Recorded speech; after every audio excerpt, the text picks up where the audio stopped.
Nung ako'y nag-iisa, hindi ko din alam ang gagawin kung paano ba. Wala akong malapitan dito o ni isa, kasi alam ko din araw-araw may iniintindi din sila.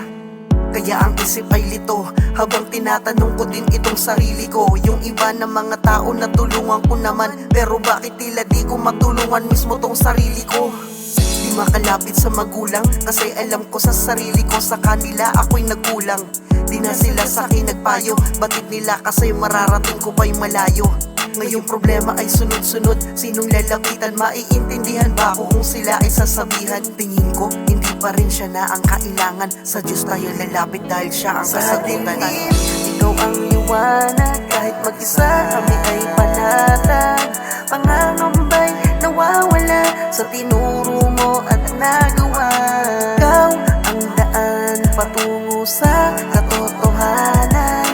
Ikaw makapangyarihan sa mundong makasalan. Problema ay unti-unti nang nawala nung ikaw ay kinausap ko, bigla ang sumigla. Mga luha ko'y tumulo nang di ko namamalayan. Ikaw ba yan, Ama? Ako ba ay hinahawakan? Ramdam ko ang presensya mo habang ikay nandito. Ang gaan sa pakiramdam, sa isip at sa puso. Pasensya na, Ama, ngayon lang ako lumapit. Ikaw masasabihan na sa'kin di magagalit.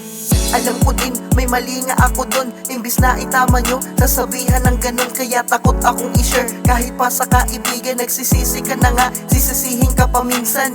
Kaya Ama, ikaw na po bahala sa amin. Linisin mo ang puso at mga isipan namin. Patawarin mo ako kung nagkasala man sa'yo. Sa ngalan ng Ama, Anak at ng Espiritu. Ikaw ang liwanag, kahit mag-isa kami ay panatag. Pangangambay nawawala sa tinuro mo at nagawa. Ikaw ang daan patungo sa katotohanan. Ikaw makapangyarihan sa mundong makasalan.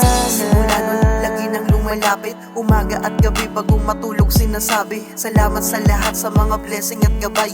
Salamat dahil kahit papano ay nasasanay na ikaw ay tinatawag kahit la akong kailangan. At feeling ko araw-araw mong sinasamahan. Kahit saan ko magpunta, ang gaan sa katawan.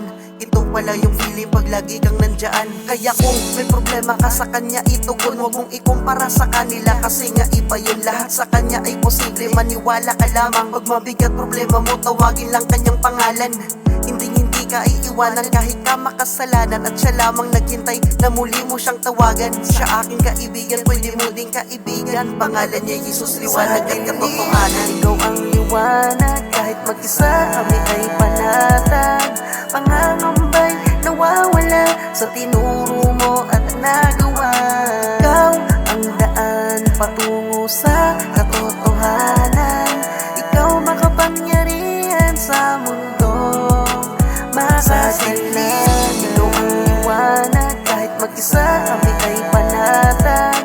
Pangangambay nawawala sa tinuro mo at nagawa. Ikaw ang daan patungo